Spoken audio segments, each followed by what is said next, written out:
विषय लखीमपुर निर्वाचन मंडली विधायक एवं लोकसभा सांसद सप्तगिरी उल्लाका विरुद्ध गोटे आंदोलन होता ये जन आंदोलन जो पीसी कारबार चली लखीमपुर निर्वाचन मंडली रे एमपी एमएलए प्रतिनिधि जरिया लक्ष लक्ष टंका आदाय कर डेवलपमेंट काम ठप हो पड़ रही लखीमपुर निर्वाचन मंडली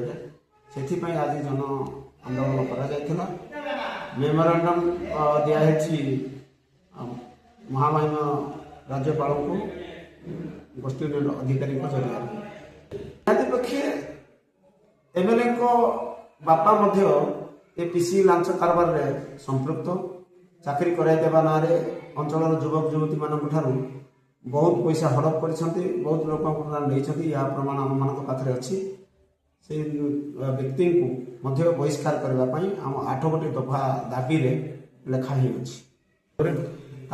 इस्तीफा देवाई कहुई जदि इस्तीफा नदेले निज आड़ू राज्यपाल राष्ट्रपति एवं विधानसभा बाचस्पति लोकसभा बाचस्पति को अनुरोध करा बहिष्कार करा